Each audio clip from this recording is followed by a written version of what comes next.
நாங்கள் எழுந்த வண்ணமாகவே போன வார தொடர்ச்சியை நான் பிரசங்கிக்க விரும்புகிறேன். அதிலே நாங்கள் போன வாரத்திலே நாங்கள் வாசித்த அதிகாரத்துக்கு நாங்கள் திருப்ப போகிறோம். 1 கொரிந்தியர் 2ஆம் அதிகாரம் 9ஆம் வசனத்திலிருந்து 12ஆம் வசனம் மட்டும் நாங்கள் வாசிக்க போகிறோம். 1 கொரிந்தியர் 2ஆம் அதிகாரம் 9ஆம் வசனத்திலிருந்து 12 மட்டும் நான் வாசிக்கிறேன். நீங்கள் ஜெப சிந்தியோடு நீங்கள் கேட்டுக்கொள்ளுங்கள். எழுதியிருக்கிறபடி தேவன் தம்மில் அன்பு கூறுவர்களுக்கு ஆயத்தம் பண்ணினவைகளை கண் காணவும் இல்லை, காது கேட்கவும் இல்லை, அவைகள் மனுஷனுடைய இருதயத்தில் தோன்றவும் இல்லை. நமக்கோ தேவன் அவைகளை தமது ஆவியினாலே வெளிப்படுத்தினார். அந்த ஆவியானவர் எல்லாவற்றையும் தேவனுடைய ஆழங்களையும் ஆராய்ந்திருக்கிறார். மனுஷன் உள்ள ஆவியே அன்றி மனுஷரில் எவன் மனுஷருக்குரியவைகளை அறிவான்? அப்படி போல தேவனுடைய ஆவியை அன்றி ஒருவனும் தேவனுக்குரியவைகளை அறிய மாட்டான். நாங்களோ உலகத்தின் ஆவியை பெறாமல் தேவனால் எங்களுக்கு அருளப்பட்டவைகளை அறியும்படிக்கு தேவனில் இருந்து புறப்படுகிற ஆவியை பெற்றோம். ஆமென். நாங்கள் ஒரு நிமிடம் கண்களை மூடுவோம். மகா பரிசுத்தமுள்ள பிதாவே, இந்த மகிமையான இந்த காலை வேளைக்காக தகப்பனே எங்களை தாழ்த்துறோம். உம்முடைய கிருபையினாலே மீண்டுமாக உம்முடைய சமூகத்திலே ஒன்று கூடி உம்முடைய ஜீவனுள்ள வார்த்தைகளை நாங்கள் வாசித்து இந்த சமூகத்திலே எங்களை உம்முடைய கரத்திலே ஒப்பு கொடுத்து நாங்கள் காத்திருக்கிறோம். ஆம் கர்த்தாவே, நீர் எங்கள் சிந்தையை ஒருமுகப்படுத்தாவிட்டால், நீர் எங்களோடு இடைப்படாவிட்டால் நாங்கள் எதையுமே பெற முடியாது என்று நாங்கள் அறிந்திருக்கிறோம்.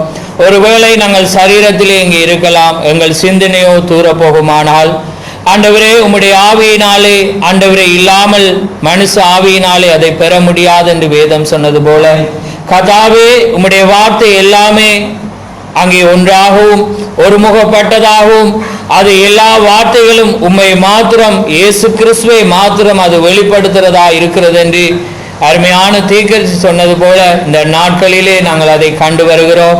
ஆம் தகப்பனே, அதனாலே நாங்கள் ஒரு வார்த்தை அங்கே தவற விடுவோமானால் அது செய்தியை பல கோணத்திலே அது கொண்டு போகிறதா இருக்கும். அதனாலே தகப்பனே, எங்களை உம்முடைய கரத்தில் ஒப்பு கொடுக்கிறோம். உம்முடைய ஆவியினாலே எங்களை ஒருமுகப்படுத்தி உம்முடைய ஆவிக்குள்ளாக எங்களை கொண்டு போய் உம்முடைய பரலோகத்தின் சிந்தையை, உம்முடைய சிந்தையை நாங்கள் பெற்றுக்கொள்ளவும், பரலோகத்தின் காட்சியை நாங்கள் பெற்றுக்கொள்ளவும் நீர் கிருபை செய்யும். அன்றைக்கு யோவான் ஆவிக்குள்ளான போது பரலோகத்தை கண்டது போல நாங்கள் இந்த நாளிலே உம்முடைய ஆவியினாலே நாங்கள் ஒவ்வொரு ரகசியங்களை கண்டுகொள்ள நீர் கிருபை செய்யும். இந்த அருமையான நேரத்திலே வந்த ஒவ்வொரு பிள்ளைகளையும் இந்த நேரத்திலே வராமல் வீடுகளிலே ஒன்று கூடி இருக்கிற உம்முடைய ஒவ்வொரு பிள்ளைகளையும் உம்முடைய கரத்திலே ஒப்பு கொடுக்கிறோம். ஒவ்வொருவரையும் ஆசீர்வதியும் வழி நடத்தும். யாவையும் உம்முடைய கரத்திலே தாழ்த்தி இயேசு கிறிஸ்துவின் நாமத்தில் கேட்கிறோம். ஆமென், ஆமென், ஆமென். யாவரும் அமர்ந்திருங்கள்.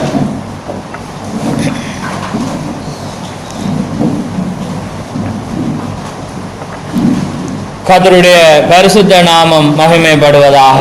ஆமென். இந்த அருமையான நேரத்திலே கர்த்தருடைய சமூகத்திலே நாங்கள் நிற்பதை குறித்து நாங்கள் மகிழ்ச்சியாயிருக்கிறோம். போன வாரத்தினுடைய செய்தியை நீங்கள் கேட்டிருப்பீர்கள் என்று நான் விசுவாசிக்கிறேன். ஆமென். அது உங்களுக்கு பிரயோஜனமாக இருந்திருக்கும் என்று நான் விசுவாசிக்கிறேன். போன முறை அங்கே அநேக தடைகள் இருந்தது. ஆனால் அந்த தடைகளுக்கு பிற்பாடும் அங்கே சில பேர் கேட்கவில்லை. ஆனால் அது ஒரு கவலையாயிருந்தது. ஏனென்றால் அந்த செய்தியானது மிகவும் பிரயோஜனம் உள்ள செய்தி. நான் பிரசங்கித்ததுக்காக நான் அதை சொல்லவில்லை. நான் அந்த காரியங்களை நீங்கள் திரும்பி போட்டு பார்த்தால் அதனுடைய ரகசியங்களை உங்களால் கண்டுகொள்ள முடியும். ஏனென்றால் இந்த நாட்களிலே கொடுக்கப்படுற காரியங்களை தவறவிட வேண்டாம். ஏனென்றால் காலங்களின் அடையாளத்தையும் காலங்களிலே நடக்கிற ஒவ்வொரு சம்பவங்களையும் குறித்து ஏற்கனவே தீர்க்கதரிசியினாலே முன்னறிக்கப்பட்ட காரியங்கள் இந்த நாட்களிலே சம்பவித்து கொண்டிருக்கிறது. அதற்காக அந்த ஜனங்களை எச்சரித்து பக்தி விருத்தி அடைந்து சபையானது முன்னேறும்படியாக தேவன் ஒரு ஊழியங்களை உடையவராயிருக்கிறார். அதை நீங்கள் எபேசியரிலே வாசிக்கலாம். சபையானது என பக்தி விருத்தி அடைகிறதுக்காகவும் விருத்தி அடைவதற்காகவும் அது தேவனிடத்திலே நெருங்கி வருகிறதற்காக தேவன் 5 விதமான ஊழியங்களை ஏற்படுத்தி இருக்கிறார். அதனாலே இந்த செய்தியானது இன்றைக்கு கடைசி காலத்தின் போதகர் பரிசுத்த ஆவியானவராயிருக்கிறபடினால் அவர் வருகிற வேளையிலே அவர் சகல சத்தியத்துக்குள்ளும் எங்களை போதிப்பார் என்றது போல இந்த நாட்களிலே அவருடைய ஆவியினாலே நாங்கள் அதை உணர்ந்து வருகிறோம். தேவன் உயிரோடு இருக்கிறார், அவர் நேற்றும் இன்றும் மாறாதவராயிருக்கிறார் என்பதை நாங்கள் விசுவாசத்தினாலும் அவருடைய வார்த்தையின் நிறுவனத்தினாலும் நாங்கள் கண்டு வருகிறோம். ஆமென். கர்த்தர் தாமே உங்களை ஆசீர்வதிப்பாராக. நான் மீண்டுமாக அதை சொல்ல விரும்புகிறேன். ஏனென்றால் அந்த அங்கே பரிமாணத்தை குறித்து நான் மீண்டும் ஜனங்களிடம் கேட்கிற வேளையிலே நீங்கள் அதை பிடித்து கொள்ளவில்லை. நான்காக உங்களை குற்றப்படுத்தவில்லை. நான் கேட்கிறதுனாலே நான் அதை நீங்கள் பெற்றுக்கொண்டீர்களா என்பதை அறிய. அதனாலே 2-3 அங்கே ஜனங்களுக்கு அது புரியவில்லை. ஒருவேளை வலைமைப்பினாலோ அங்கே செய்தியை நீங்கள் மீண்டும் கேட்காததினாலோ நான் அறியேன்.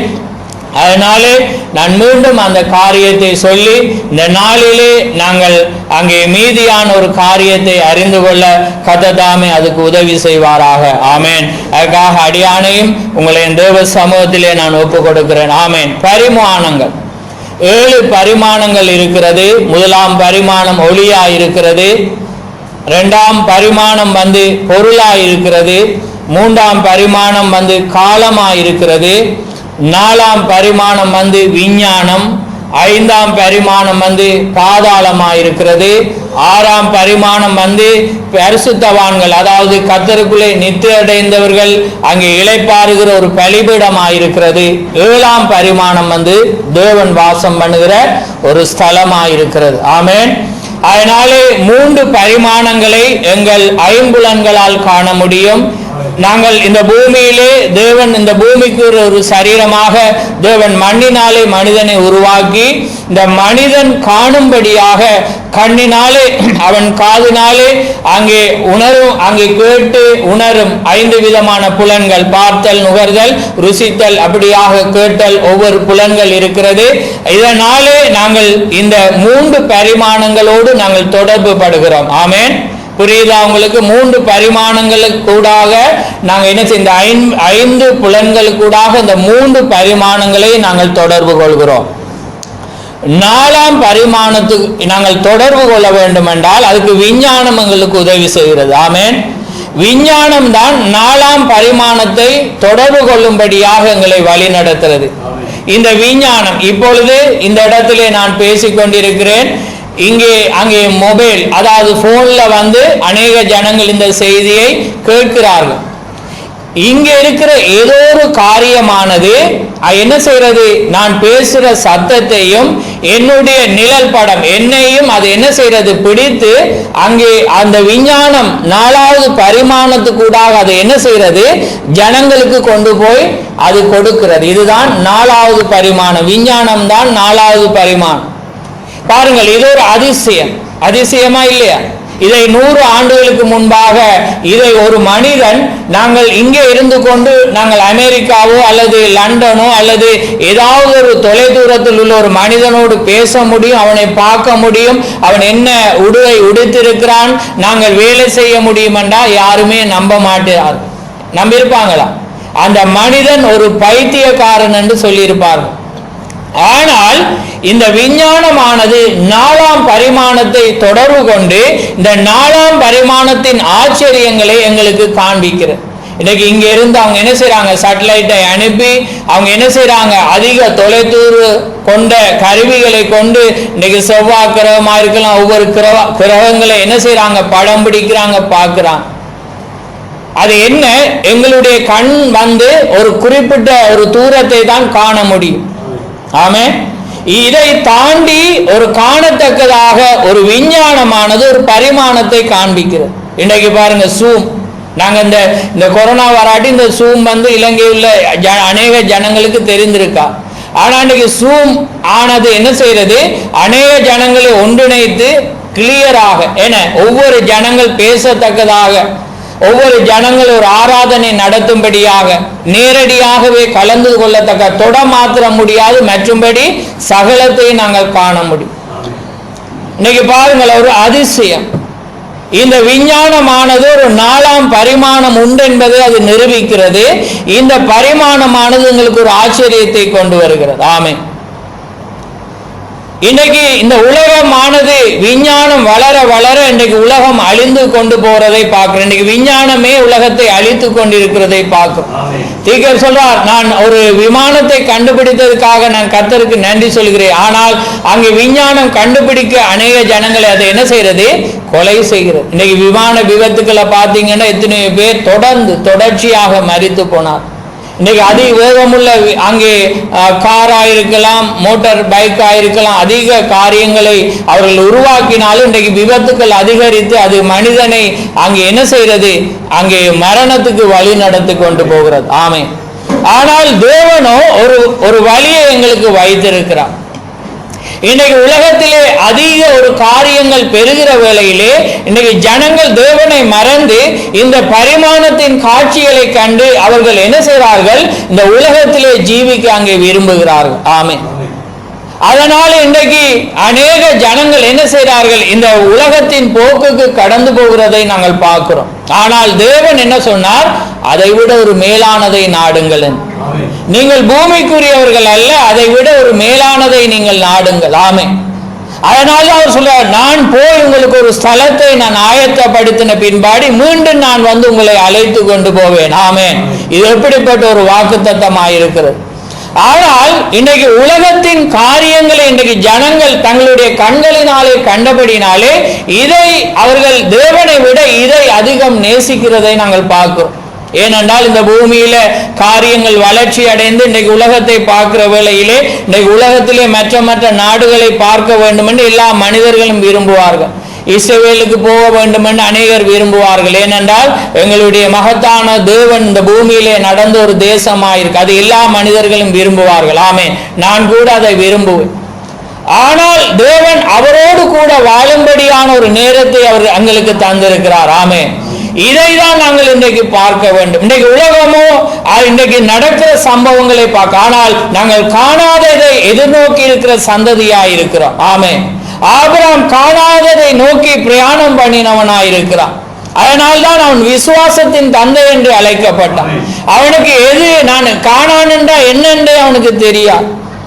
அவன் நடக்கிற பாதை என்னென்றே அவனுக்கு தெரியாது. ஆனால் தேவன் அங்கே வழி நடத்துகிற வேலையெல்லாம் தொடர்ந்து நடந்து அங்கே போய் அங்கே அவன் கானானுக்குள்ளே பிரவேசித்த ஒரு மனிதனாயிருக்கிறான். ஆமென்.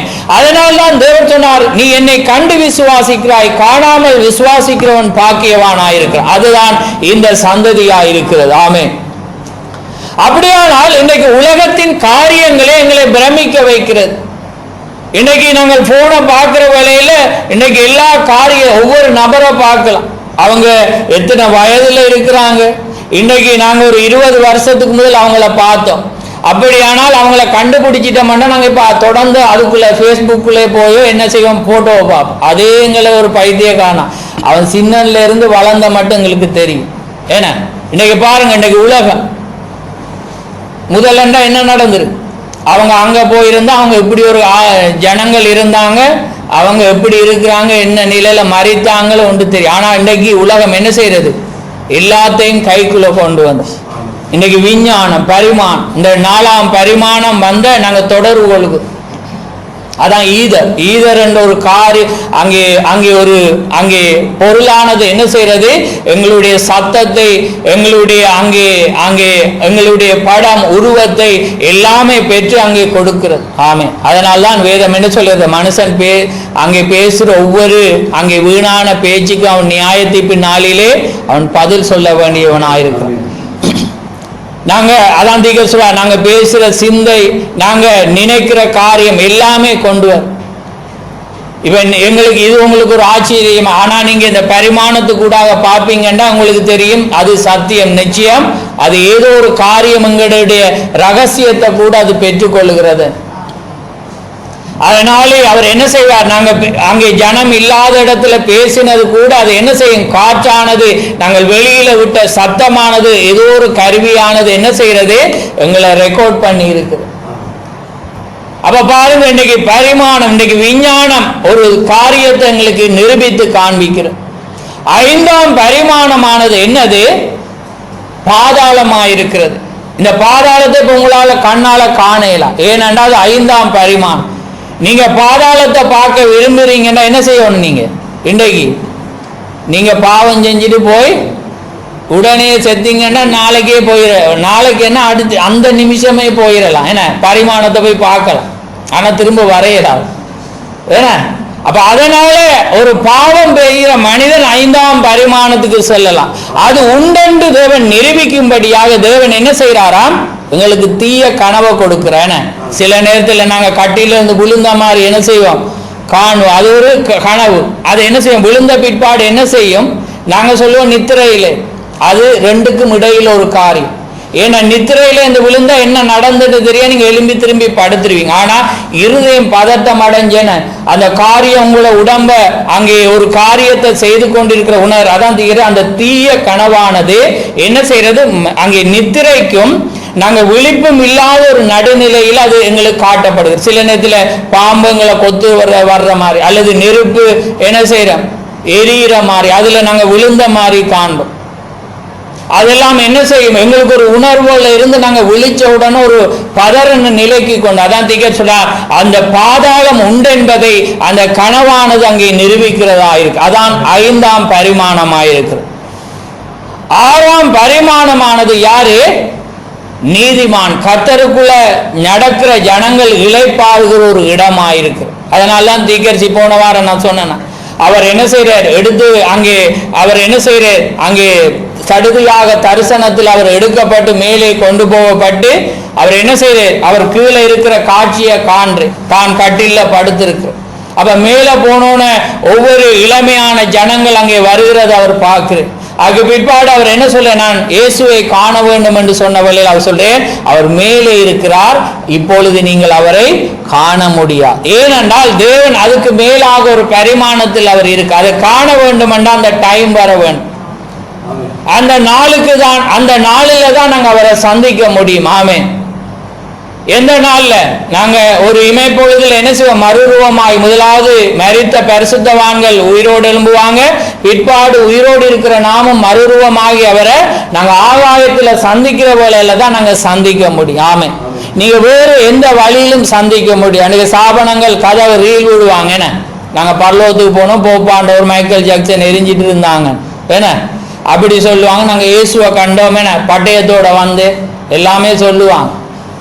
அது ஒரு பித்தல் ஆட்டமாயிருக்கு. தரிசனத்துல ஒரு வேளை நீங்க காணலாம், ஆனா கிரீடத்தோட இருந்து அது ஒரு தவறு. ஏனென்றா அவருக்கு இன்னும் கிரீடம் எங்க சூட்டப்படும்? இந்த பூமியில தான். அவர் அரசாளும் வேளையில தான் தேவனுக்கு அங்கே கிரீடம் அங்கே சூட்டப்படும். ஆமென். ஏனென்றா அப்பொழுதுதான் அவர் ராஜாவா வருவார். அதனால்தான் இஸ்ரவேல் ஜனங்கள் அவரை ராஜாவாக ஏற்படுத்த, அவங்க அவரை பிடித்து கொண்டு போய் ராஜாவாக ஏற்படுத்த முயற்சிக்கிற வேளையில என்ன வேதம் என்ன சொல்லுது? அவர் ஓடி போனார். ஏனென்றா அது நேரம் அல்ல. ஏண்டா தேவன் எப்பொழுதும் தன்னுடைய காலத்தின்படி அவர் நடக்கிற தேவனாயிருக்கிறார். அவர் முன்னுக்கும் புறனாக அவர் நடக்கிற தேவன் அல்ல. தேவன் ஒரு வார்த்தையை சொன்னால் அந்த படியை அவர் நிறைவேற்றுற தேவனாயிருக்கிறார். தேவன் ஒரு காலத்தை கொடுத்து அது அச்சொட்டாக நிறைவேற்ற தேவனாயிருக்கிறார். 3.5 வருஷம் என்று எழுதியிருந்தால் அது அச்சொட்டாக அதை நிறைவேற்ற தேவனாயிருக்கு. ஏனென்றால் அவர் நீதியுள்ள வாக்கு மாறாத தேவனாயிருக்கு. அதனால்தான் அவருடைய தானியல் அதை கண்டு 3.5 வருடம் அது சம்பவிக்கும், அதுக்கு பிற்பாடு அங்கே பலியானது கொடுக்கப்படும் என்று சொன்ன வேளையில நீங்க அச்சொட்டாக கணக்க கூட்டி பார்த்தா சரியாக 3.5 வருஷத்தில் அவர் மரித்து போனார். ஊழியர் பாருங்க, ஒரு நாள் ஒரு செகண்ட் கூட அங்கே தவறி போக முடியாது. பாருங்க, ஏனென்றால் தேவன் தம்முடைய வார்த்தையை சரியான விதத்திலே நிறைவேற்ற தேவனாயிருக்கு. ஆமென். அதை குறித்து நாங்கள் மகிழ்ச்சியாயிருக்கோம். அதனாலதான் தேவனுடைய எந்த அசைவும் மாற முடியாது. தேவன் அங்கே வாக்கு கொடுத்தார், அது சொல்லிய நேரத்தில் அது சம்பவித்தே ஆக வேண்டும். ஏனென்றால் அவர் மனிதன் அல்ல, அவர் தேவனாயிருக்கிறார். ஆமென். அதனாலதான் பாருங்க, 6ஆம் பரிமாணம் அங்க நீங்க போக வேண்டுமென்றா கர்த்தருடைய வார்த்தையின்படி நடந்து நீங்க தேவனுக்குள்ள போற வேளையில தான் 6வது பரிமாணம் இப்பொழுது உங்களால் காண முடியாது. 7ஆம் பரிமாணம் தேவனாயிருக்கிறார். ஆமென்.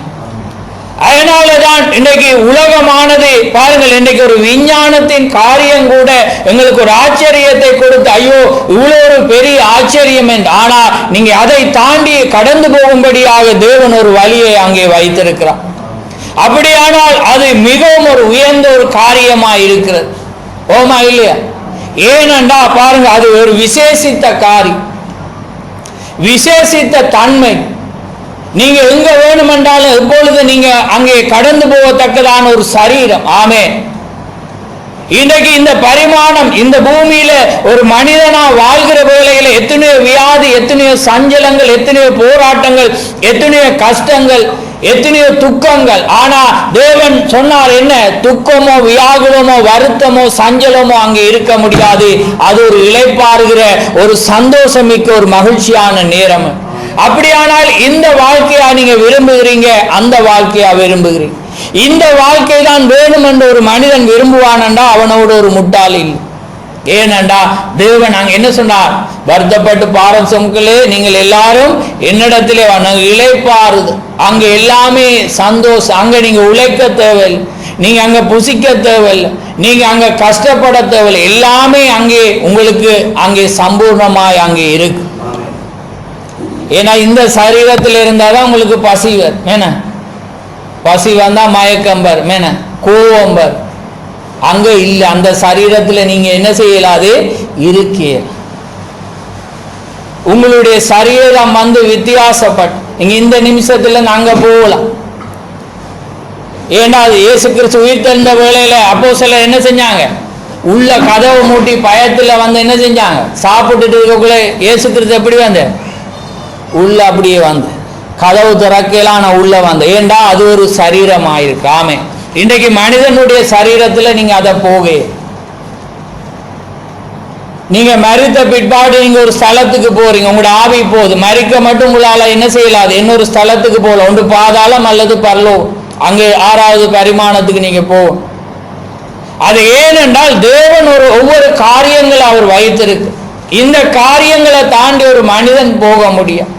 அப்படியானால் இன்றைக்கு நாங்க உலகத்தில் ஒவ்வொரு காட்சியலை கண்டு நாங்க என்ன செய்யறோம்? இன்னைக்கு இந்த உலக காட்சியல் எங்களை ஒரு தேவனை விட உயர்ந்ததாக காண்பிக்கிறார். ஆனா தேவன் இதை உருவாக்குவானா? தேவன் எப்படிப்பட்ட ஒரு உயர்ந்தவராயிருப்பார். ஆமே. அதனால்தான் இன்றைக்கு நான் அதை உங்களுக்கு நான் போதித்துக் கொண்டிருக்கேன். ஏன்னா தேவன் அதை விட ஒரு விசேஷித்த நன்மை உங்களுக்கு அவர் வைத்திருக்கிறார். தேவன் இந்த கடைசி காலத்துல இன்னைக்கு பழைய பரிசுத்தவான்களை விட எங்களுக்கு ஒரு விசேஷித்த நன்மையை வைத்திருக்கிறார் என்று வேதம் சொல்கிறது. என்ன? நம்மை எல்லாமல் அவர்கள் பூரணமாகாதபடி தேவன் ஒரு விசேஷித்த நன்மையை அவர் வைத்திருக்கிறார். இந்த காலத்திலே தான் தேவன் தன்னை வெளிப்படுத்தின தேவனாயிருக்கிறார். தேவன் ஒரு தீர்க்கதரிசியை காணும்படியான ஒரு காலத்துல நாங்க ஜீவித்தோம். இந்த தீர்க்கதரிசியுடைய சத்தத்தை கேட்கும்படியான ஒரு தன்மையை நாங்கள் பெற்றுக்கொண்டோம். தேவன் இன்றைக்கு நேற்றும் இன்று மாறாதவராய் இருக்கிறார். தேவன் அதிசயமான அற்புதங்களை செய்யறதை காணும்படியான ஒரு காலத்திலே இருக்கிறோம். அன்னைக்கு பரிசுத்தாவை கொடுக்கப்படையில தேவனே வந்து செய்தார். ஆனா இன்னைக்கு பரிசுத்தாவா தேவனே நம்மோடு நடக்கும்படியான ஒரு காலத்துல நாங்க ஜீவித்துக் கொண்டிருக்கோம். அதனால நான் சொல்றேன், நீங்க மாமிசமாயிருந்தா இன்னைக்கு உலக பற்று உங்களுக்கு இருக்கு. நீங்க நான் வாலிப நாட்கள்ல நாங்க உணர்ந்த காரியம் ஏனென்றா, நாங்க ஞானஸ்தானம் பெற்றா படம் பார்க்க இயலாது, நாங்க அதை சொல்ல இயலாது, பொய் சொல்ல இயலான்னு ஒரு எண்ணம் இருந்துச்சு. அதனாலே நாங்க தள்ளி தள்ளி தள்ளி போட்டோம். ஏனென்றா அது. ஆனா நீங்க அதை பெற்று தேவன் ஆவியினால நிரப்பப்படுகிற வேளையில நான் இப்பொழுது சொன்னது போல நீங்க இருக்கிற பரிமாணத்தை விட உயர்ந்து நீங்க காணாதவைகளை காணும் போது நீங்க அதிக ஒரு சந்தோஷத்தை பெற்றுக்கொள்வீங்க. ஏனென்றா தேவன் ஆச்சரியமான தேவன், உங்களை விசாரித்து உங்களுக்காக யாவையும் அவர் செய்கிற தேவனாயிருக்கார். நீங்க மறந்தால் அவர் மறக்காத தேவன். ஏனென்றால் நீங்க விசேஷித்த ஜனங்களா இருக்கிறீர்கள். அப்ப பாருங்க, இன்னைக்கு உலகத்துல இந்த வெளிப்பாடை அறியாத ஜனங்கள் என்ன செய்யறாங்க? இன்னும் கொஞ்சம் ஒரு காலத்தை அவங்க விரும்புறாங்க. அதான் நான் சொன்னேன், இந்த காலமானது சமீபமாயிருக்கிற வேளையில இன்னைக்கு அநேக ஜனங்கள் இன்னும் கொஞ்சம் தள்ளிலாதாண்டு இருக்கிறாங்க. ஏனென்றா தீர்க்கதரிசனமானது நிறைவேற்று எப்பொழுதும் எதுவுமே சம்பவிக்கலாம். ஆனால் காரியமானது என்ன செய்கிறது? அங்கே சம்பவிக்கிற நேரத்திலே அதை என்ன செய்ய வேண்டும்? நடக்கிற நேரத்திலே நாங்கள் வாழ்ந்து கொண்டிருக்கிறோம். அப்படியானால் நாங்கள் எங்களை ஆயத்தப்படுத்தும்படியான வேளையிலே நாங்கள் என்ன செய்கிறோம்? ஜீவித்துக் கொண்டிருக்கிறோம். ஆமே. அதனாலதான் நீங்க இந்த சரீரத்தில் நீங்க கடந்து போகலாம். நீங்க மறுரூபமாக வேண்டும். அதனாலதான் நீங்க வேதம் என்ன சொல்லுது? நீங்க மறுரூபமாக்கப்பட வேண்டும். தேவனுடைய ஆவியினால நீங்க மறுரூபமாக்கப்படாம தேவனை நீங்க காண முடியாது. நீங்க இந்த சரீரத்துல நீங்க காண முடியாது. அதனாலதான் தவறான உபதேசங்களை நாங்க எதிர்க்கிறோம். சில பேர் சொல்லுவாங்க நீங்க குத்தினா போயிடாது. அது எவ்வளவு பெரிய ஒரு முட்டாள்தனமான வார்த்தைக்கும் அதுக்கும் பொருந்தாது. ஏண்டா இந்த சரீரத்துல நீங்க தேவனை காணல. தேவனை காணணும் என்ற உங்களோட சரீரம் மகிமையின் சரீரமாய் மாறவன். நீங்க மறுரூபப்படவன். பழைய பரிசுத்தவான் சரீரம் அங்கே மறுரூபமாக்கப்படும். அவன் உயிர் தெள்ள வேண்டும். உங்களுடைய சரீரம் ஒரு இமைப்பொழுதுல மறுரூபமாக வேண்டும். அது என்ன செய்யும்? இளமைக்கு அங்கே திரும்ப வேண்டியதா இருக்கு. நீங்க இளமைக்கு நடத்தப்பட வேண்டும். அதான் பழைய பால் அடையாளம். வாக்குத்தத்தம் பண்ணப்பட்ட குமாரனை பெறுகிறதுக்கு முன்பாக என்ன நடந்தது? சாராளும் ஆபிரகாமும் எந்த நிலைக்கு போனாங்க? இளமைக்கு போனாங்க. அதே போலதான் தேவனுக்குள்ளாக இந்த எடுத்துக்கொள்ளப்படுதல் சம்பவிக்கிற, நீங்க அங்கே தேவனை சந்திக்கிற, நீங்க போகிறதுக்கு முன்பாக நீங்க உங்களோட சரீரம் இளமைக்கு அங்கே திரும்ப வேண்டும். உங்களோட சரீரம் மாற்றப்பட வேண்டும். இந்த சரீரத்துல நீங்க தேவனை காணலாம், மரித்த பரிசுத்தவானையும் காண முடியாது. ஏனென்றால் அங்கே வேதமும் தீர்க்கதரிசி என்ன சொல்ற? நீங்க முதலாவது அவங்க உயிரோடு எழும்புவாங்க. இந்த உயிரோடு எழும்பினவங்களும் உயிரோடு இருக்கிறவங்களும் அங்க என்ன செய்வாங்களா? ஒன்றிணைவாங்க. ஒன்றிணைத்த பிற்பாடு அவங்க என்ன செய்வாங்க? மேலே கடந்து போகவன். அப்படியானால் நீங்க அந்த எடுத்துக்கொள்ளப்படுவதற்கு முன்பான அந்த 40 நாள் இந்த ஊழியமானது அங்கே சம்பவிக்கிற வேளையில் அது என்ன நடக்கும்? நீங்க மாற்றப்பட்டவர்களாக இருப்பீர்கள். எப்படி? நீங்க இளமைக்கு திரும்பி இருப்பீங்க. இன்னைக்கு இந்த பாவமான காரியம் என்ன செய்யாது? அங்கே இருக்க முடியாது. நீங்க சரீரத்துல நீங்க மாற்றம் அடைந்திருப்பீங்க. உங்களுக்கு உங்களோட சரீரம் மாற்றப்பட்டு உண்டாக இருக்கும். இளமைக்கு நீங்க திரும்பி இருப்பீங்க. வாலிபத்துக்கு நீங்க திரும்பி இருப்பீங்க. ஏனென்றா அந்த சரீரத்துல தான் நீங்க தேவனை நீங்க காண முடியும். ஆமே. அந்த நேரத்துல உங்களுக்கு ஒரு வியாகுலம், வருத்தம், ஒரு காரியம் இருக்கு. நீங்க என்ன செஞ்சிருப்பீங்க? மாற்றப்பட்டவளாயிருப்பீங்க. உங்களோட சரீரம் அங்கே வேதம் என்ன சொல்லுது? அங்க புசிப்பும் குடிப்பும் இல்லை. அங்க இங்க என்ன செய்ய அந்த காரியமே இருக்க முடியும். நாங்க அப்படியான ஒரு சரீரத்துல தான் நாங்க இருப்போம். அங்கே ரத்தம் இருக்க முடியாது. தூதர்களுக்கு தேவன் ஒரு வினோதமான சரீரம். அவங்களுக்கு ரத்தம் இல்லை. அதனால அவங்க பறந்து போகலாம். எப்பொழுதும் அந்த இடத்துக்கும் அவங்க கடந்து போகலாம். அது தேவன் அப்படியான ஒரு சரீரத்தில் ஒரு அதே போலதான் நீங்க இந்த பூமியில புவியீர்ப்பு சக்தியை தாண்டி கடந்து போகத்தக்கதான ஒரு சரீரத்தை தேவன் கொடுப்பார். இந்த மண்ணான சரீரம் மண்ணுக்கு கடந்து போக வேண்டியதா இருக்கு. அதனாலதான் நீங்க என்ன செய்வீங்க? அந்த நிலைக்கு நீங்க அடைவீங்க. அதனாலதான் தேவன் அந்த நிலைக்கு உங்களை அங்கே கொண்டு போவார். அதனாலதான் நீங்க என்ன செய்வீங்க? ஒரு இடம் விட்டு ஒரு இடம் கடந்து போகத்தக்கதான சரீரத்தை நீங்க பெற்றுக்கொள்வீங்க. நீங்க சரியான நிலையில இருந்தாதான், நான் ஏற்கனவே அதை பிரசங்கித்தது போல, நீங்க என்ன செய்வீங்க? மரித்த பரிசுத்தவான்கள் என்ன செய்வீங்க? நீங்க காண்பீங்க. உங்களோட கண்ணால நீங்க காண்பீங்க. அவங்களோட சரீரத்தை நீங்க காண்பீங்க. நீங்க ஏண்ட அந்த இணைப்பானது இந்த பூமியில நடக்க வேண்டும். நான் அதான் சொன்னேன், இந்த நாளைக்கு வருவேன் என்று சொன்னா அது என்ன? அப்படியானால் நீங்க கைவிடப்பட்டவர்களா இருப்பீங்க. ஏண்டா உங்களோட சரீரம் அங்க மாற்றப்படு. உங்களோட காரியங்கள் என்ன செய்ய? நீங்க அந்த காட்சியை முன்பு கண்டில். புரியுதா உங்களுக்கு? ஏன்னா இது வேதத்தோட தீர்க்கதரிசியோட ஒப்பிட்டு பாரு. ஏண்டா காரியமானது அது சம்பவித்தாகும். நீங்க அங்கே வாக்குத்தத்தம் பண்ணப்பட்ட காரியத்தை பெருக்கும் எப்படி ஆபிரகாமுடைய சரீரம் மாற்றது போல அவங்க இளமைக்கு அங்கே திரும்பவும். அந்த சரீரம் அங்க வராம நீங்க தேவனை அங்கே சந்திக்க முடியாது. ஏண்டா அந்த நிலைக்கு நீங்க கடந்து போகும். அதனாலதான் இன்னைக்கு உலகமானது தன்னுடைய இச்சையை காரியத்தை காண்பித்து அதை என்ன செய்யறது? இன்னைக்கு ஜனங்களை வீழ்த்தி கொண்டு போகுது. ஆனால் பரிசுத்த ஆவியை பெற்ற ஜனம், அங்கே மனிதனானவன் அந்த உலகத்தை கண்டு உலகத்தின் இச்சையை கண்டு அவன் என்ன செய்வான்? விலகி ஓடுகிறவனாயிருப்பான். அவன் உலகத்துக்கு மரித்தவனாயிருப்பான். அதனால்தான் உலகத்திலும் உலகத்தில் உள்ளவையிலும் அன்பு கூறாதீர்கள் என்று வேதம் சொல்கிறது. ஏண்டா நீங்க மறுபடி பிறக்கிற வேளையில நீங்க தேவனுடைய ஆவியை பெற்றுக்கொள்வீங்க. நீங்க தேவனுடைய காரியத்தை பெற்றுக்கொள்ளுங்க. பாவமானது பெருகிற வேளையில தான் மனிதனுடைய காரியமே மாறி போனது என்பதை நீங்க அறிவீங்க. இல்லாட்டி தேவன் ஆதாம் ஏவாளை என்ன செய்தார்? உருவாக்கி வச்ச வேளையில அவங்க எனக்கு ஒரு குமாரன் பிறக்கணும் அவன் பிறந்திருக்கும். அது ஒரு சிருஷ்டிப்பாயிரும். தேவன் இனச்சேர்க்கையின் மூலம் அதை என்ன செய்யல கொண்டு வர விரும்பி இன்னைக்கு சாபனம் என்ன செய்யறது? அந்த வெளிப்பாடு அவங்க அறிய, அவங்க இன்னுமே அவங்க புசிக்கிறண்டே இருக்கிறான். ஆனா வேதம் எவ்வளவு காரியங்களை சொன்னாலும் அவங்களுக்கு பரிசுத்த ஆவி இல்லாதபடினால தொடர்புபடுத்த முடியாது. அவங்க நினைக்கிறாங்க ஆப்பிள் இல்லாட்டி இப்ப நிறைய பழத்தை மாத்திட்டான், காலப்போக்கில் மாம்பழம் கொண்டு வந்துருவான். ஏனென்றால் அவங்களுக்கு அந்த காரியம் இல்லை. ஆனா தேவன் தம்முடைய ஜனத்துக்கு அந்த ரகசியத்தை அவர் வைத்தார். அதனாலதான் வேதத்திலே நான் சொல்றேன், அதான் மறைக்கப்பட்ட காரியங்கள் தேவனுக்குரிய, தேவன் வெளிப்படுத்தாம அதை எந்த மனிதனாலும் காண முடியாது. அதனாலதான் மறைக்கப்பட்டவள் தேவன் வெளிப்படுத்தப்பட்டவளோ நமக்காயிருக்கு. அதனாலதான் அன்னைக்கு அவங்க என்ன செய்தாங்க? அந்த காரியம் செய்த வேளையில பாவம் வந்து, ஆனால் அதுக்கு முன்பாக அவங்க திரைமறைக்கப்பட்டு இருந்தாங்க.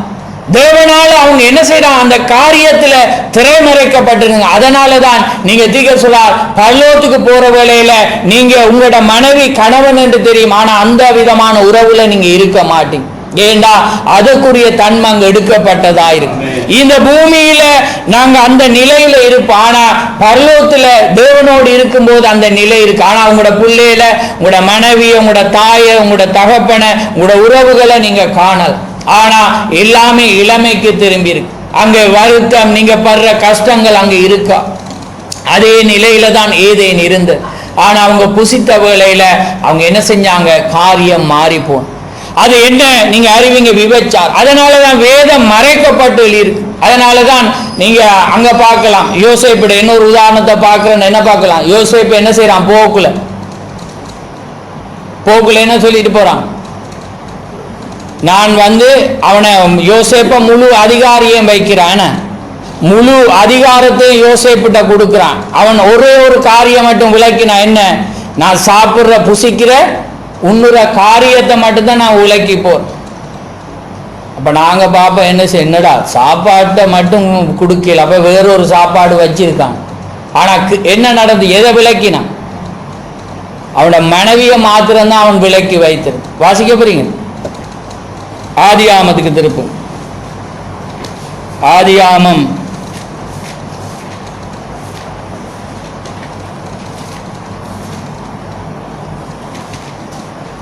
6ஆம் வசனத்தை வாசிக்கிறேன். எடுத்துறீங்களா? ஆதியாமம் 39ஆம் அதிகாரம் 6ஆம் வசனம்.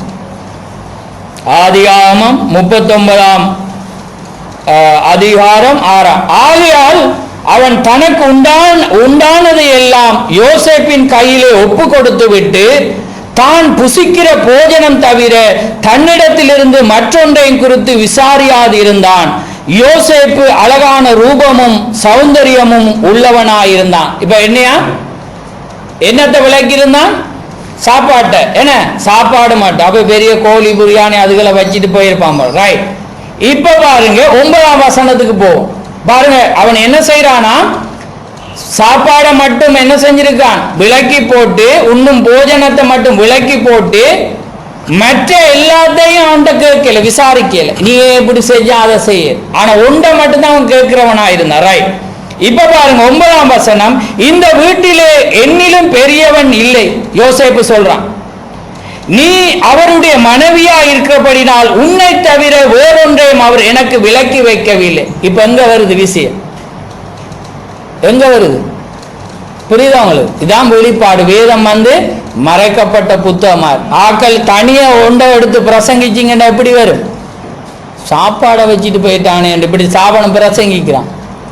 ஆனா அவன் எதை விலக்கி வச்சான்? அப்ப உண்ணும் போஜனம் எதுவா இருக்கிறது? மனைவியா இருக்கு. அதை மட்டும்தான் அவன் கேட்க. மிச்சம் எல்லாமே அவன் என்ன செஞ்சான்? புரியுது அவங்களுக்கு? ஆமே என்னன்னு சொன்னாதான் அடுத்து போகல, இல்லாட்டி கஷ்டம். ரைட். அப்ப பாருங்க, இந்த வீட்டிலே என்னிலும் பெரியவன் இல்லை. நீ அவருடைய மனைவியா இருக்கிறபடினால் உன்னை தவிர வேறொன்றையும் அவர் எனக்கு விலக்கி வைக்கவில்லை. இப்படி இருக்க நான் இத்தனை பெரிய பொல்லாங்கு பட்டு தேவனுக்கு விரோதமாய் பாவம் செய்வது எப்படி? அப்ப பாருங்க, உண்ணும் போஜனம் என்னது? அங்கே அந்த மனைவிய அந்த கணவன் மட்டும்தான் என்ன செய்யற? அது போஜனத்துக்கு ஒப்பிட்டு அவன் மாத்திரம்தான் தொட முடியும், அவன் மாத்திரம்தான் புசிக்க முடியும். அதனால அவன் என்ன செய்யறான், அங்க விட வருது பாருங்க. அதான் வேதமானது தொடர்புப்பட்ட காரியம். இங்கு கொஞ்சமும் அங்கு கொஞ்சம், பங்கு பங்காக வகை வகையா. இப்ப போய் அப்பிள சாப்பிட்டா என்ன காரியம், என்ன அப்பிள புசிச்சா. அப்ப பாருங்க, இன்னும் போஜனம் என்ன இருக்கிறது, மனைவிக்கு அங்க ஒப்பிடப்படு. இந்த அடுத்த வசனம் தெரியாட்டி அது புரியா. அதனாலதான் வேதம் தெரியாம ஒருவன் போதிக்கலாம். பரிசுத்த வேதம் தெரிஞ்சாலும் பரிசுத்தாவி இல்லாட்டி அது இணைக்கப்படா. அப்ப பாருங்க, இதனாலதான் அது என்ன செய்யறது, அங்க தவறு ஏற்படும். ஆனா தேவன் மகிமையில் அந்த ஒரு காரியம் அங்கே இல்லை. தேவன் அதற்கேற்ற வண்ணமான ஒரு காரியம் அங்கே இருக்கிற. இந்த சரீரத்துல பாவம் இச்சை எல்லாமே இருக்கிற. ஏனென்றால் ஆதியில். அதனாலதான் தேவன் என்ன சொல்ற, ஆதியில அப்படி இருக்க.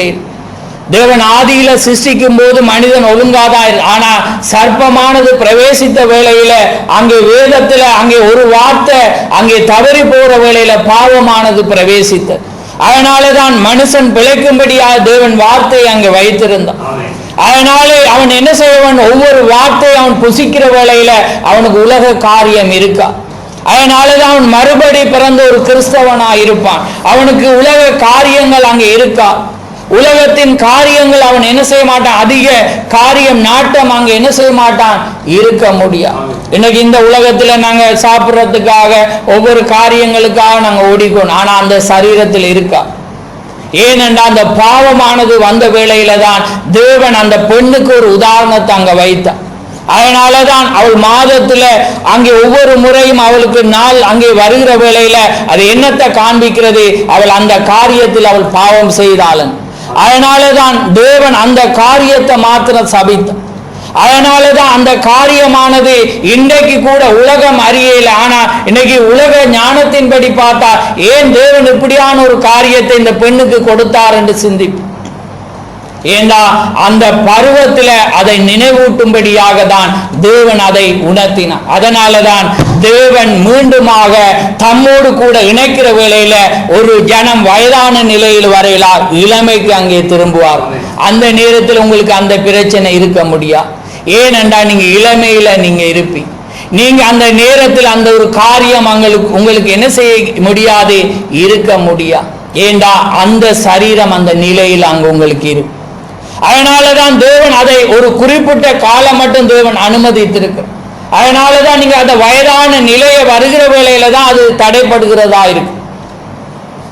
அதுக்கு முன்பு இளமையிலும் உங்களுக்கு அது இருக்கா. ஏனென்றா தேவன் அந்த காரியம். அதனாலதான் இல்லாவிட்டா இங்க வாயில தான் புண்ணை கொண்டிருக்கும். தேவன் என்ன செய்யறார், அவ அப்பள சாப்பிட்ற என்ன நடந்திருக்கும் அந்த காரியம். ஆனா வேதமானது மறைக்கப்பட்ட ஒரு காரியமாயிருக்கு. அது தேவனுடைய ஜனங்கள் மாத்திரம்தான் அதை புரிந்து கொள்ள முடியும்.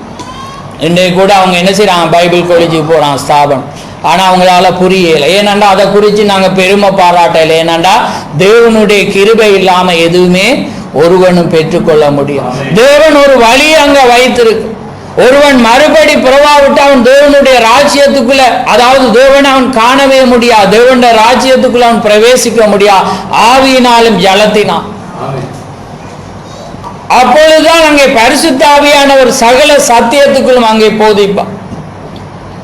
அதனாலதான் இந்த பூமியில வருத்தப்படுற இந்த சரீரத்தை விட்டு நாங்க அங்கே பவுல் அதனால்தான் சொல்றான், இதை விட்டு நான் போக அதிக அங்கே பிரியப்படுகிறேன். ஏனென்றா இந்த சரீரத்தில் இந்த பிரச்சனை, பெண்களுக்கு இந்த காரியத்தினால இவ்வளவு பிரச்சனை, அது எவ்வளவு உங்களுக்கு அசௌரியத்தை அங்கே கொடுக்கும். ஆனா நீங்க அந்த சரீரத்தில் இருக்கக்குள்ள உங்களுக்கு அந்த பிரச்சனையை அங்கே இருக்க முடியும். ஆமென். அப்ப நீங்க இதை விரும்புறீங்களா, அதை விரும்புறீங்க, நீங்க அதை தான் விரும்புவீங்க. அதனாலதான் ஒருவன் இந்த சின்ன பிள்ளை என்ன செய்யும், வளர்ந்த ஒரு காரியத்தை நாங்க இவங்களை போல இருக்கதான் அது விரும்பும். அதனாலதான் அங்கே பவுல் கொரிந்தி சபையை பார்க்கிறவல்ல, நீங்க குழந்தையா இருக்கிறீங்க. ஏண்டா ஆவிக்குரிய குழந்தை. இன்னைக்கு அநேக கிறிஸ்தவர்கள் அந்த நிலையில் அவங்க இருக்கிறான். அந்த நிலையிலிருந்து நீங்க வளர்ந்தா நீங்க என்ன செய்ய மாட்டீங்க, இந்த மாமிசமான காரியத்துல நீங்க விரும்ப மாட்டீங்க. நீங்க மேலானதை தான் நாட விரும்புவீங்க.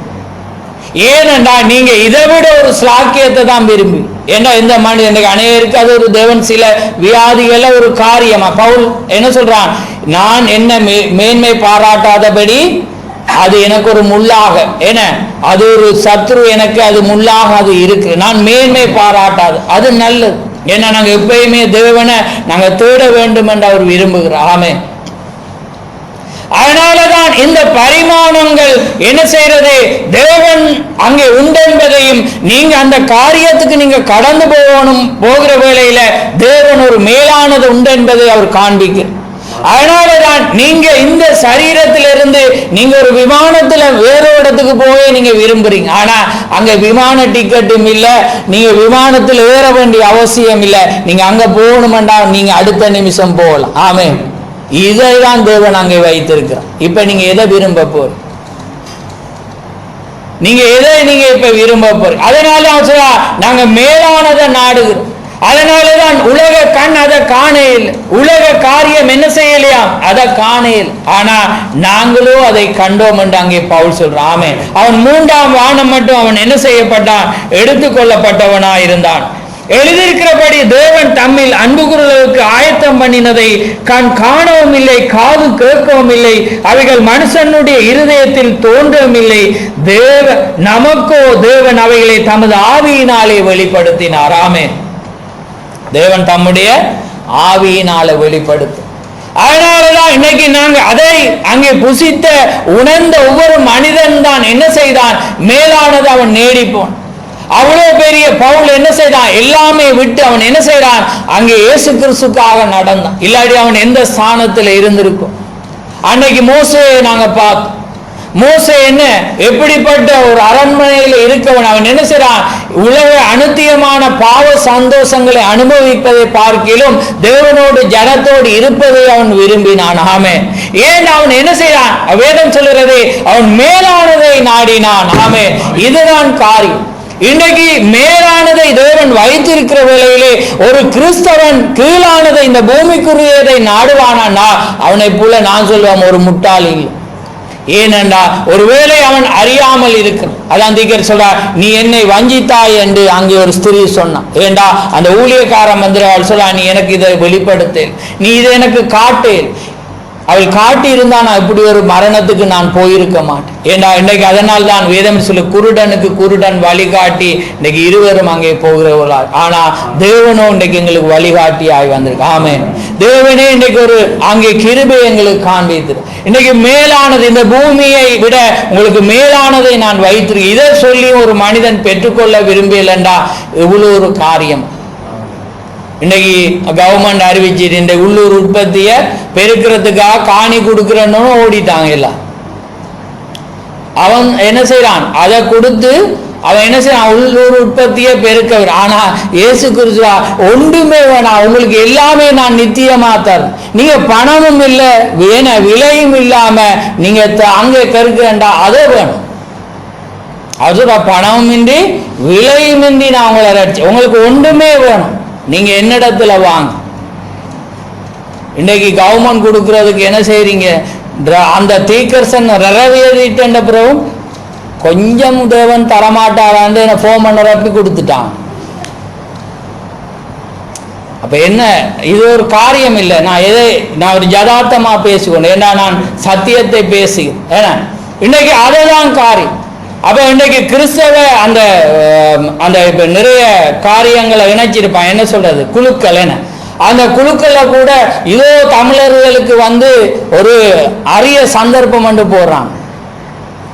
அதை விட இயேசு கிறிஸ்துவ என்ன, இதுதான் உனக்கு அரிய ஒரு சந்தர்ப்பம். அது இருந்து அவர் என்ன சொல்ற, நான் உனக்கு நீ முதலாவது என்ன நீ தேடு, நான் எல்லாமே உனக்கு தாரன். தீக்கர் சொல்ற, ஒரு மனிதன் மரிக்க முன்பாக அவன் கஷ்ட நிலையில் இருந்தால் அவனை ஒரு ஆசீர்வதித்து தான் தேவன் அங்க கொண்டு போவார்.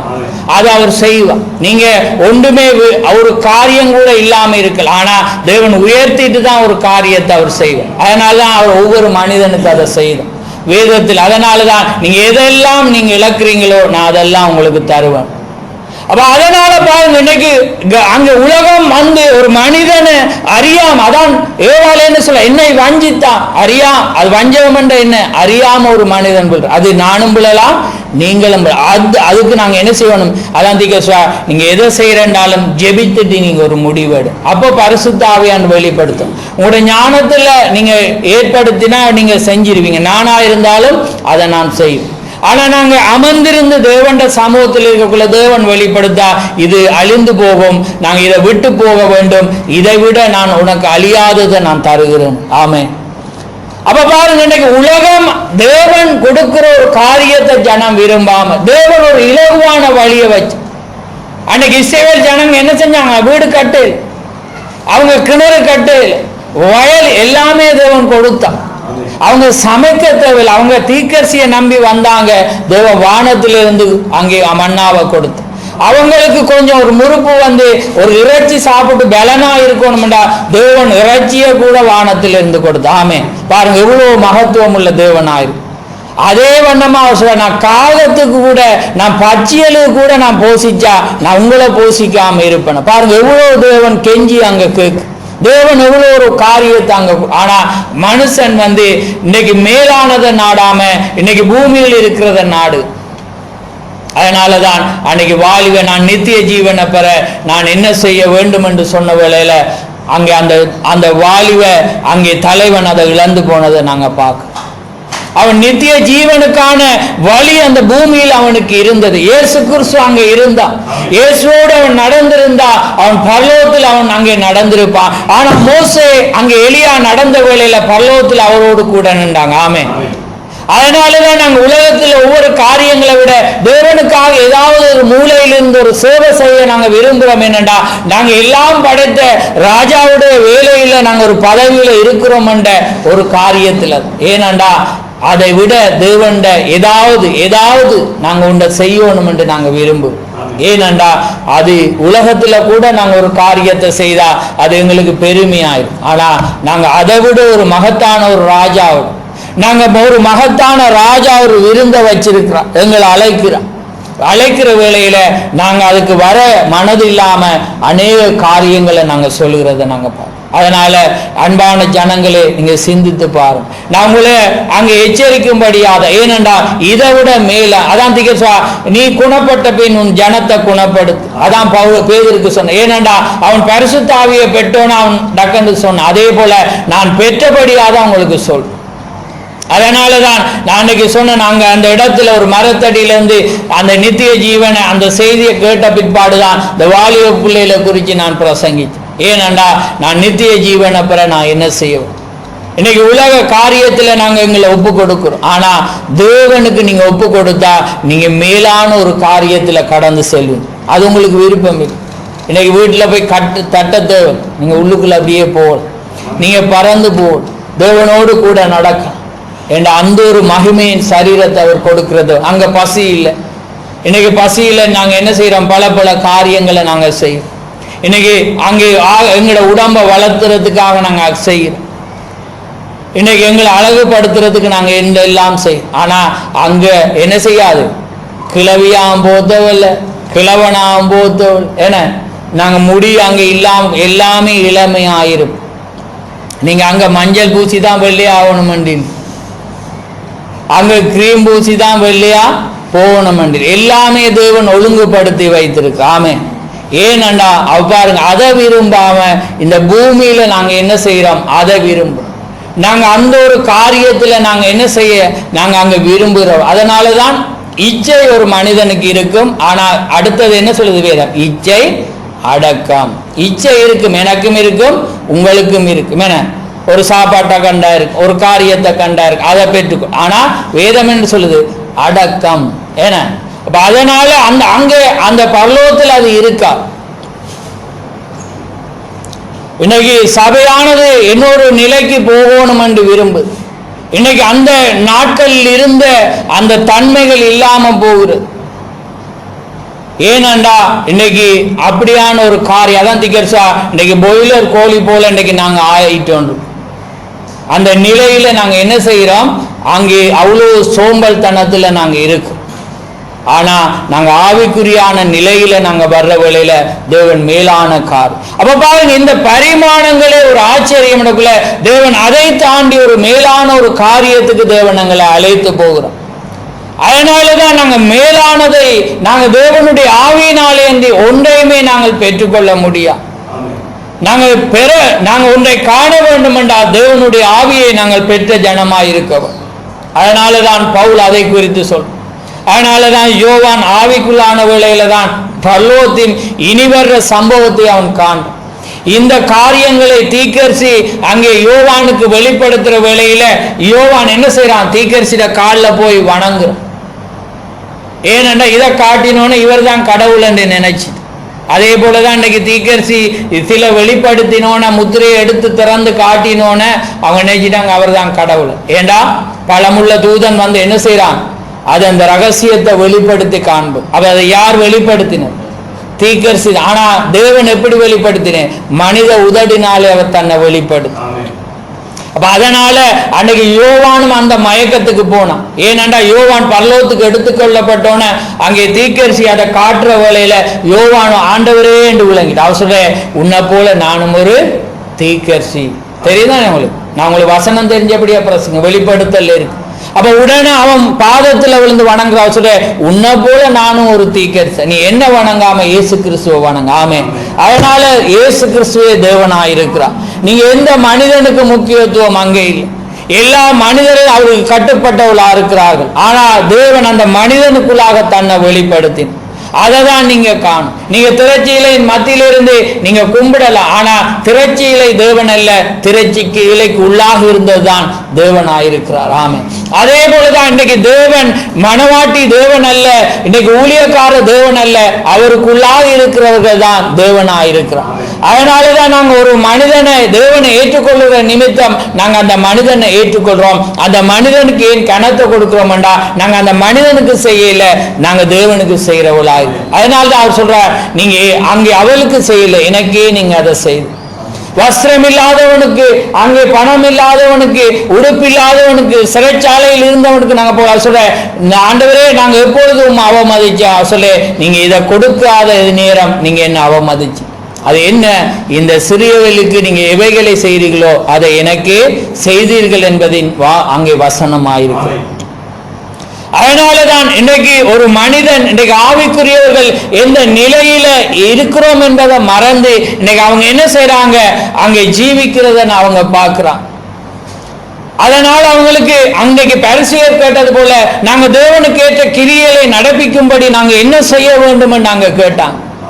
ஆனா அவர் கிரியை இன்ன விதமாக என்னை அனுப்பினவரை விசுவாசிப்பதே தேவனுக்கு ஏற்ற கிரியை சொன்னா, ஆனா அவரை விசுவாசிக்க இன்னைக்கு அநேக ஜனங்களுக்கு தேவனுக்கு ஏற்றபடி நடக்க விருப்பம். ஆனா இதுதான் 7ஆம் தூதன்டா, மனுஷனை நாங்க ஏற்றுக்கொள்ள மாட்டோம். இங்க சொல்லுவோம், ஆனா இங்கதான் எல்லாம் சொல்லு. இங்கதான் அதை சாப்பிட்டாங்கன்னு சொல்லு, இதுதான் சாப்பிட்டாங்கன்னு சொல்லு. இது இங்க ஞானஸ்தானம் அதை தான் சொல்லு, ஆனா அதை கேட்குறீங்க. அப்ப பாருங்க, ஏனண்டா அன்னைக்கு பரிசேயர் சொன்னது போல் அங்க வசனத்துல இருந்துச்சு ஒரு கன்னியை கற்பகுதி. ஆனா அவங்க அதை ஏற்படாம இன்னொரு அடையாளத்தை காட்டுங்கன்னு. இதுதான் காரியம். ஆனா தேவன் தன்னை அங்கே வெளிப்படுத்தினார். தேவன் அந்த தீர்க்கதரிசி கூடாக இருந்து அழகாக தன்னை வெளிப்படுத்தினார். தேவன் அங்கே வெளிப்படுத்தி காரியங்கள் அங்கே காண்பித்தார். ஆனா உலகம் அதை காணல. ஆனா நாங்க காணும்படியான ஒரு ஸ்லாக்கியத்தை தேவன் தந்தார். அதனாலே இந்த பரிமாணங்களை குறித்து நீங்க பாருங்க. இன்னைக்கு ஒரு 4ஆம் பரிமாணம் இவ்வளவு ஒரு ஆச்சரியம். 5ஆம் பரிமாணம் அதை விட, 6ஆம் பரிமாணம், 7ஆம் பரிமாணத்துக்கு போனா அதை விட ஒரு ரகசியத்தை தேவன் வைத்திருக்கிறார். ஆமென். எல்லா இடங்களுக்கும் செல்லத்தக்கதான ஒரு கிருபையை தேவன் வைத்திருக்கிறார். ஏனென்றா அது தேவனை சந்திக்கும்படியான ஒரு கிருபையாயிருக்கிறது.